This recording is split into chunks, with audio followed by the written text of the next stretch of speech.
বাবার প্রেমে গাও গান,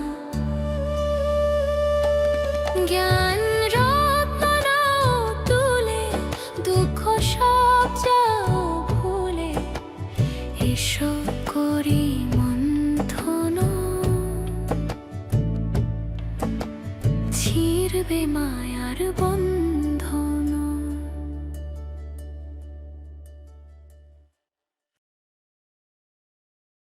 ওম শান্তি।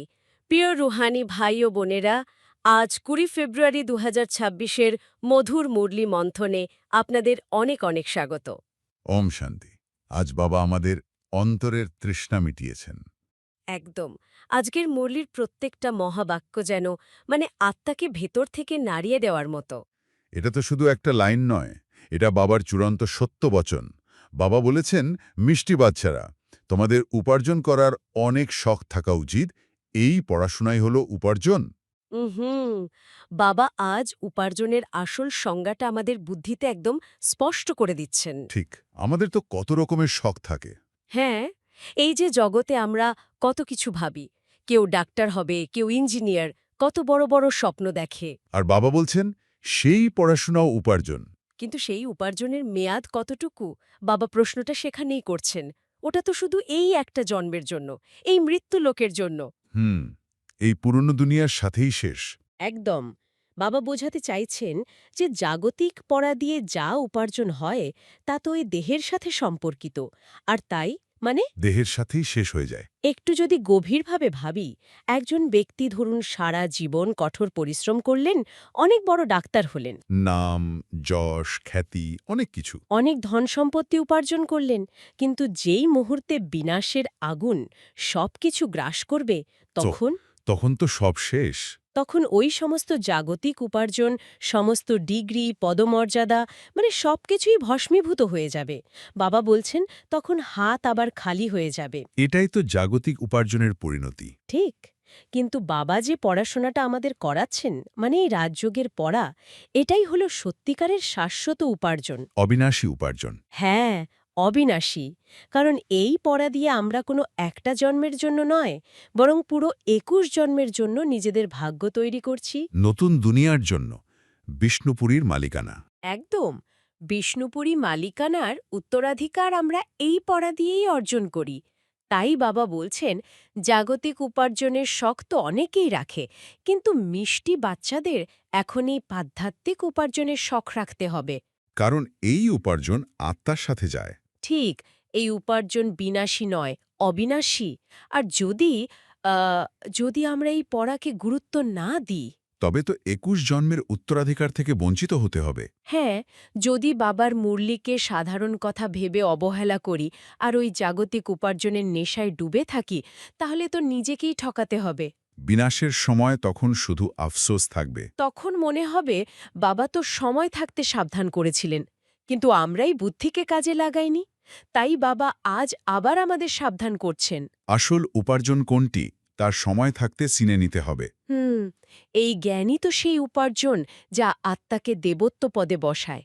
এই উপার্জনের নেশায় এখন আমাদের রাখতে হবে। বাবা আজ প্রশ্নটাও কত গভীর করেছেন।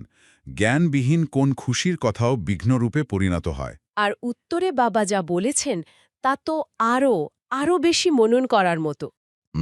বাবা বলছেন, সাক্ষাৎকার হওয়া এটা আনন্দের ব্যাপার হলেও কিন্তু যথার্থরূপে জ্ঞান না থাকলে আরোই মুষড়ে পড়ে, এতে আরোই মায়ার বিঘ্ন আসতে থাকে। খুশির কথা, কিন্তু বিঘ্ন। হ্যাঁ, এটাই তো রহস্য। বাবা এখানে একটা খুব সূক্ষ্ম বিষয় ধরিয়ে দিচ্ছেন। আধ্যাত্মিক পথে চলতে গিয়ে পুরুষার্থ করতে করতে অনেক সময় নানা রকম দিব্য অনুভূতি হয়, সাক্ষাৎকার হতে পারে। এটা তো খুশির কথা। অবশ্যই খুশির কথা।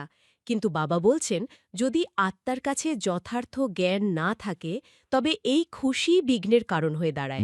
আসল ভিত্তি হলো জ্ঞান। একদম, আসল হলো জ্ঞান।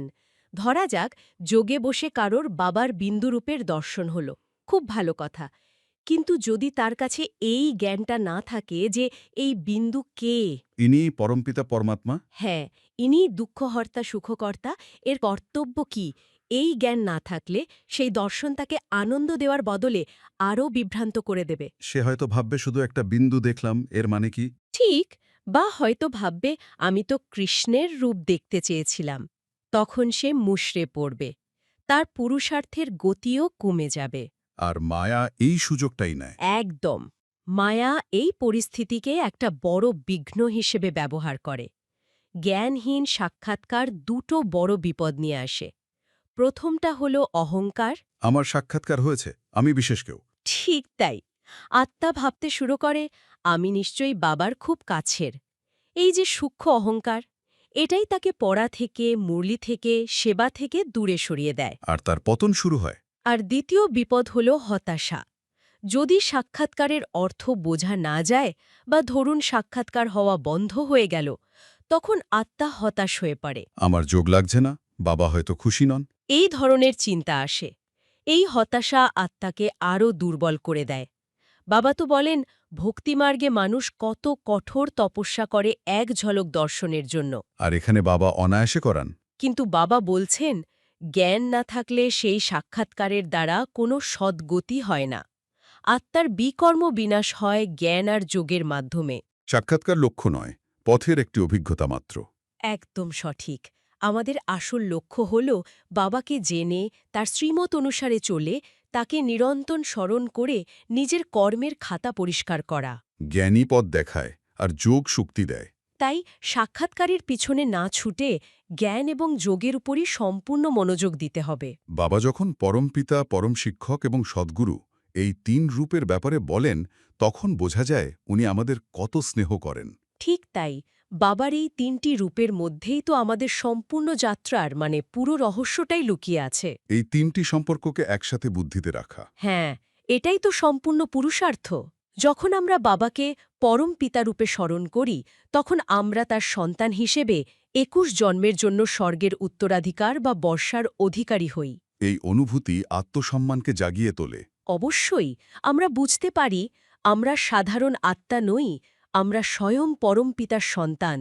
পিতা যেমন তার সন্তানদের সব দুঃখ থেকে মুক্ত করতে চান, সেরা থেকে সেরা জিনিসটা দিতে চান। বাবাও তো ঠিক তাই করেন। আমাদের এই দুঃখের দুনিয়া থেকে মুক্ত করে শান্তিধাম আর সুখধামে নিয়ে যান। এই স্নেহ আর কোনো জাগতিক সম্পর্কে পাওয়া সম্ভব নয়। তিনি পতিত অবস্থা থেকে তুলে পাবন বানান। তারপর বাবা আসেন পরম শিক্ষক রূপে। এই রূপটা তো অনন্য। জগতে অনেক শিক্ষক আছেন, কিন্তু তারা তো শুধু জাগতিক বিদ্যা শেখাতে পারেন। সৃষ্টির আদি মধ্য অন্তের জ্ঞান দিতে পারেন না। পারেন না। আত্মার জ্ঞান, ৮৪ জন্মের চক্রের রহস্য, এসব তো তারা বোঝাতে পারেন না। বাবা হলেন এমন একজন শিক্ষক, যিনি আমাদের রাজযোগের পড়াশোনা করিয়ে নতুন দুনিয়ার জন্য নিজেদের ভাগ্য নিজেদের হাতে লিখতে শেখান। এই জ্ঞানই তো বুদ্ধিকে স্বচ্ছ করে। একদম। দৃষ্টিকে দিব্য করে তোলে। এই জ্ঞানের দ্বারাই আমরা মায়ার সমস্ত প্রলোভন থেকে নিজেদের রক্ষা করতে পারি। আর সবশেষে সদ্গুরু হয়ে পথ দেখান। হ্যাঁ, আর এই রূপটা তো ভাবলেই অবাক লাগে। জগতে কত গুরু আছেন, যারা মুক্তি বা জীবনমুক্তির পথ দেখানোর দাবি করেন। কিন্তু বাবা যেমন মুরলিতে প্রশ্ন তুলেছেন, কোনো জাগতিক গুরু কি বলতে পারবেন যে তিনি তার সব শিষ্যকে সাথে করে নিয়ে যাবেন? অসম্ভব। কারণ তারা তো নিজেরাই পথের সন্ধানে রয়েছেন। কিন্তু আমাদের বাবা, আমাদের সদ্গুরু, তিনি আমাদের গাইড হয়ে সাথে করে নিজের ঘরে শান্তিধামে ফিরিয়ে নিয়ে যান। মুরলিতে বাবা যেমন বলেছেন, মশার ঝাঁকের মতো। হ্যাঁ, মশার ঝাঁকের মতো সবাইকে একসাথে নিয়ে যান। তিনি পতিত পাবন, তাই পতিতদের পাবন করে তবেই নিয়ে যান। তিনিই একমাত্র সদ্গুরু, যিনি আমাদের হাত ধরে দুঃখের সাগর পার করান। এই ৩টি রূপকে বুদ্ধিতে রাখলেই বুদ্ধিযোগ পুরনো দুনিয়া থেকে সরে যায়। ঠিক, বাবা খুব সুন্দর একটা উদাহরণ দিয়েছেন। যেমন কোনো পুরনো বাড়ি ছেড়ে নতুন বাড়িতে যাওয়ার সময় মনটা পুরনোটা থেকে সরে গিয়ে নতুনের দিকে চলে যায়। নতুন বাড়িতে কি হবে, কেমন করে সাজানো হবে, সে চিন্তা মাথায় ঘোরে। একদম। পুরনো বাড়ির ভাঙা দেওয়াল বা পুরনো আসবাবের প্রতি আর কোনো আকর্ষণ থাকে না। ঠিক তেমনি যখন আমরা বুদ্ধিতে স্থির করি যে আমাদের বাবা, শিক্ষক এবং গুরু আমাদের নতুন স্বর্গীয় দুনিয়ায় নিয়ে যাচ্ছেন, তখন এই পুরনো দেহ, পুরনো সম্পর্ক, পুরনো দুনিয়ার প্রতি মায়া মমতা কমে আসে। আপনা থেকেই কমে আসে। আমাদের বুদ্ধিযোগ তখন নতুন দুনিয়ার সাথে, নতুন রাজ্যের সাথে যুক্ত হয়ে যায়। বাবার সাথে এই ৩টি সম্পর্কই আমাদের সম্পূর্ণ আর স্বনির্ভর করে তোলে। মিষ্টি মিষ্টি হারানিধি বাচ্চাদের প্রতি মাতা পিতা বাপদাদার স্মরণের স্নেহ সুমন আর সুপ্রভাত। আত্মাদের পিতা তার আত্মারূপী বাচ্চাদেরকে জানাচ্ছেন নমস্কার। বাবার এই ভালোবাসা পেয়ে মন ভরে গেল। বাবার এই ভালোবাসার শক্তি নিয়েই চলুন ধারণার দিকে এগুই।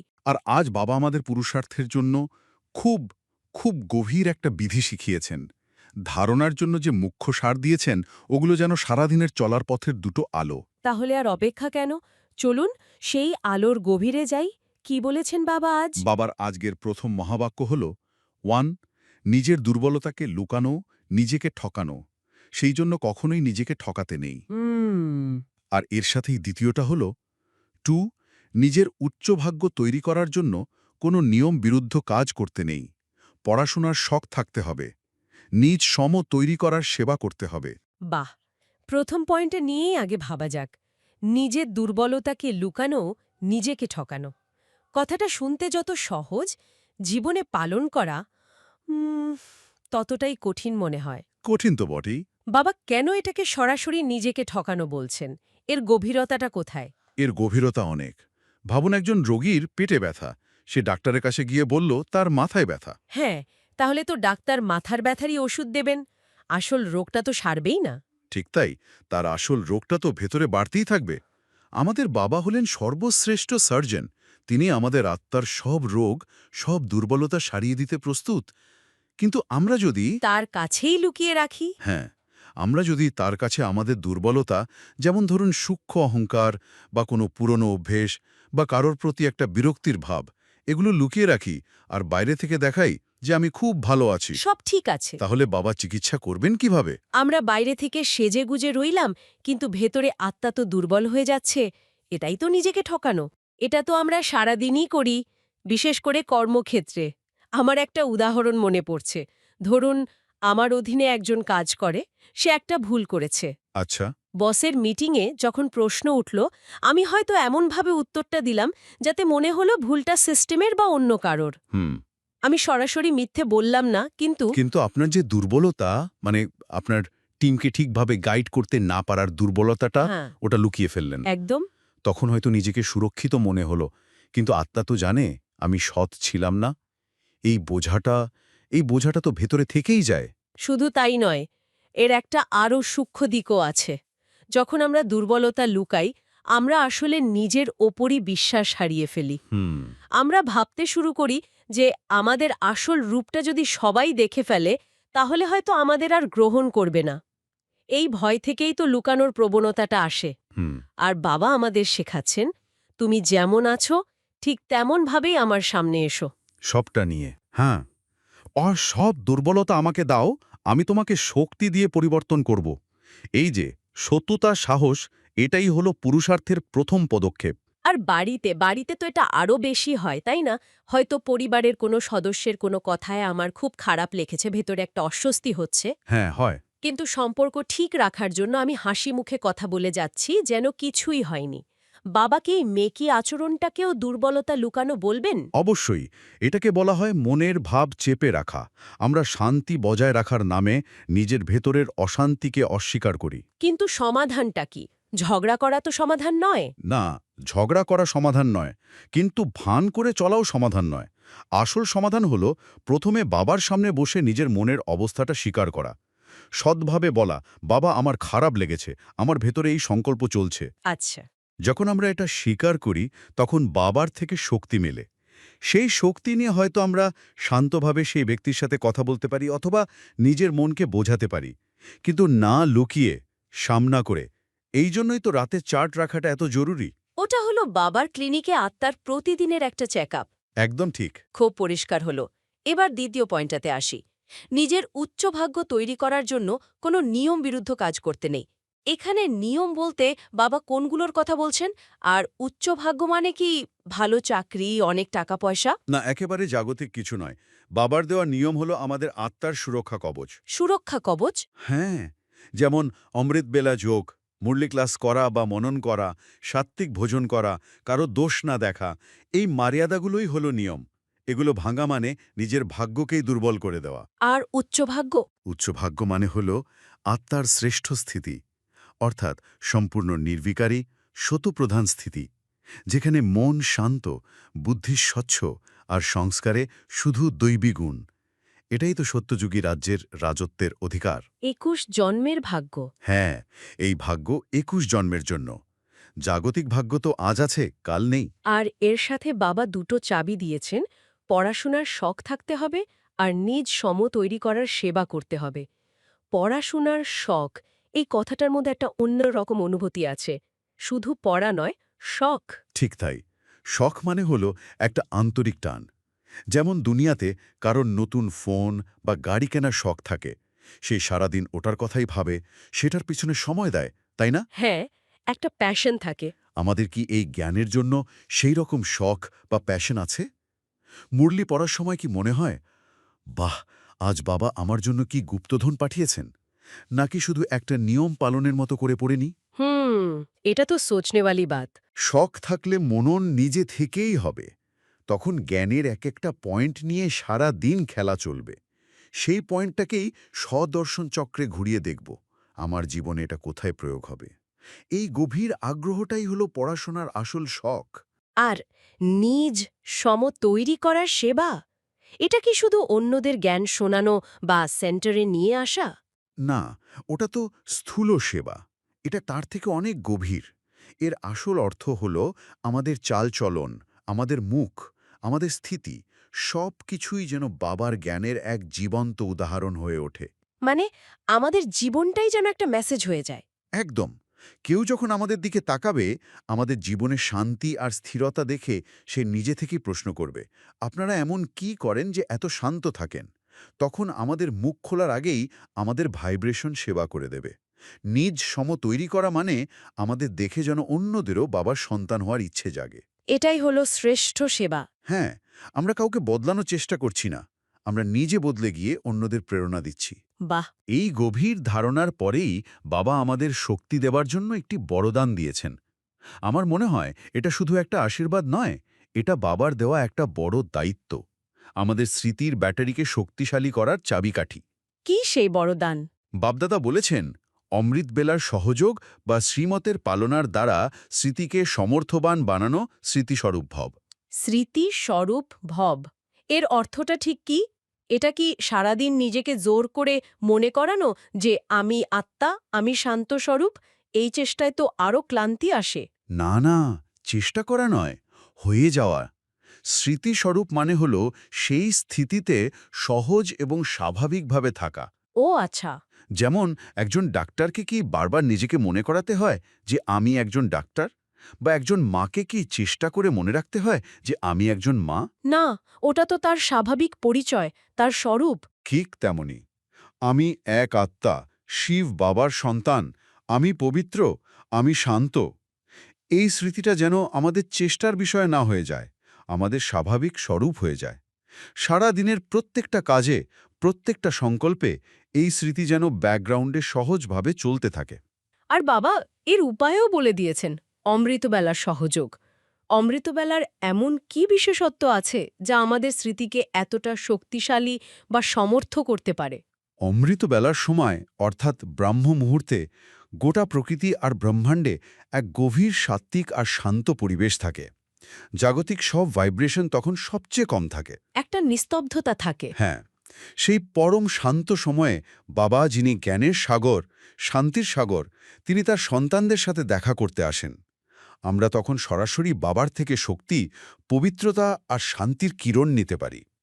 এটা ঠিক যেমন আমরা রাতে মোবাইল ফোন চার্জে লাগাই। ঠিক। অমৃতবেলায় আমরা আমাদের আত্মার ব্যাটারিকে বাবার থেকে সরাসরি শক্তি নিয়ে পুরো দিনের জন্য ফুল চার্জ করে নিই। যে আত্মার ব্যাটারি ফুল চার্জড, তার স্মৃতি স্বাভাবিকভাবে সমর্থ থাকবে। তাহলে এর বাস্তবিক প্রয়োগটা কেমন হবে? ধরা যাক দিনের বেলায় অফিসে বা পরিবারে একটা খুব কঠিন পরিস্থিতি এলো। কেউ খুব রেগে কথা বলছে, পরিস্থিতি হাতের বাইরে চলে যাচ্ছে। তখন এই বরদান কিভাবে কাজ করবে? খুব ভালো প্রশ্ন। যখন কোনো কঠিন পরিস্থিতি আসে, তখন সাধারণত আমাদের মন বিক্ষিপ্ত হয়ে যায়, আমরা প্রতিক্রিয়াশীল হয়ে পড়ি। কিন্তু যদি আমাদের অমৃত বেলাটা খুব শক্তিশালী হয়, হ্যাঁ, তখন আমাদের ভেতরে চার্জ করা সেই সমর্থ স্মৃতি একটা অদৃশ্য ঢাল হিসেবে কাজ করে। বাইরের ঘটনার তীর আমাদের আত্মাকে ছুঁতে পারে না। বাহ! তখন আমরা প্রতিক্রিয়া না করে শান্ত এবং আত্মিক স্থিতিতে থেকে পরিস্থিতিটা সামলাতে পারি। যে কথাগুলো শোনার পর আগে আমাদের 10টা পাল্টা কথা বলতে ইচ্ছে করত, তখন হয়তো আমরা শুধু একটা মিষ্টি হাসি দিয়ে চুপ থাকতে পারব। কারণ আমাদের ভেতরের শক্তি বাইরের পরিস্থিতির থেকে অনেক বেশি। ঠিক, এতে সারাদিনের পুরুষার্থ অনেক সহজ হয়ে যায়, পরিশ্রম থেকে মুক্তি পাওয়া যায়। সত্যি, এটা খুব অনুভব করার বিষয়। বরদানের পাশাপাশি বাবা আমাদের জন্য একটি স্লোগান এবং একটি অব্যক্ত ইশারাও দিয়েছেন, যা আমাদের চলার পথকে আরও স্পষ্ট করে তোলে। কি সেই স্লোগান আর ইশারা?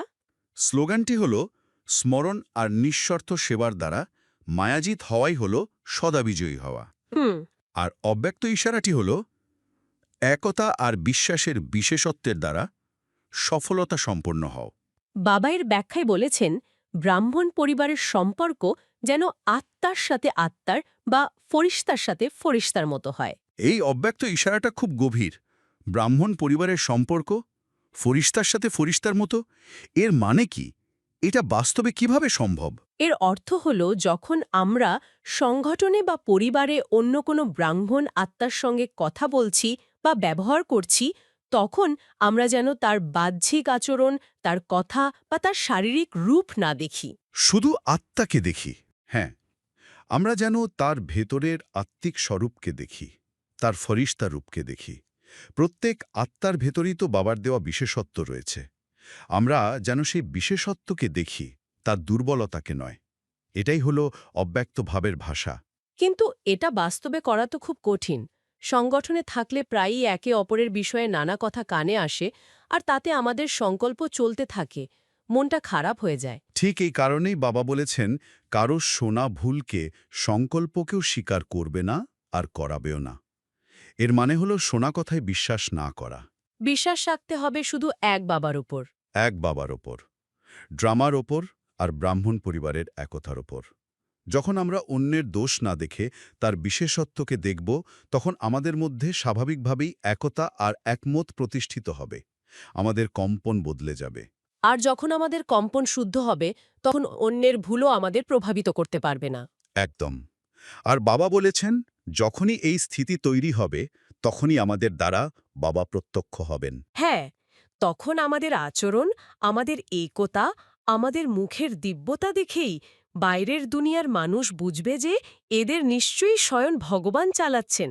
আমাদের জীবনই বাবার প্রত্যক্ষতার প্রমাণ হয়ে উঠবে। তো আজ বাবা আমাদের এই অবিনাশী জ্ঞান দ্বারা সত্যিকারের উপার্জন করার স্মৃতি দেওয়ালেন। তিনি শেখালেন কিভাবে নিজের দুর্বলতার প্রতি সৎ থেকে এবং বাবার নিয়ম পালন করে উচ্চ ভাগ্য তৈরি করা যায়। তিনি পড়াশোনার প্রতি শখ জাগিয়ে তুলতে বললেন এবং নিজের স্থিতি দ্বারা সেবা করার প্রেরণা দিলেন, এবং শেষে অমৃতবেলার মহত্ব জানিয়ে স্মৃতিস্বরূপ হওয়ার বরদান দিয়ে বিদায় নিলেন। বাবার ইশারা ছিল একতা এবং বিশ্বাসের মাধ্যমে সংগঠনে অব্যক্ত স্থিতি তৈরি করা, যাতে আমাদের দ্বারা বাবার প্রত্যক্ষতা হয়। আসুন, কয়েক মুহূর্তের জন্য আমরা বাবার স্মৃতি নিয়ে বসি। নিজেকে দেখুন, এক দিব্য প্রকাশ বিন্দু, আত্মা। ভ্রুকুটির মাঝে আমি পরমধামে আমার মিষ্টি বাবা শিব বাবার সামনে বসে আছি। বাবার থেকে সর্বশক্তি, পবিত্রতা আর শান্তির সোনালি লাল কিরণ আমার ওপর পড়ছে। আমার স্মৃতি সমর্থ হয়ে উঠছে। আমি একজন স্মৃতিস্বরূপ আত্মা। ওম শান্তি।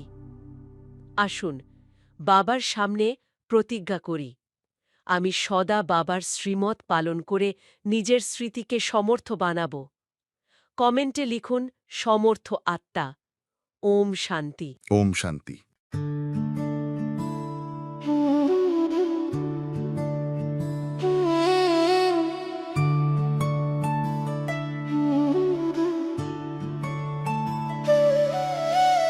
মধুবনে বাজে বাঁশি, বাবা তোমায় ভালোবাসি। মুরলি শুনে জুড়ায় প্রাণ, বাবার প্রেমে গাও গান। জ্ঞান রত্ন নাও তুলে, দুঃখ সব যাও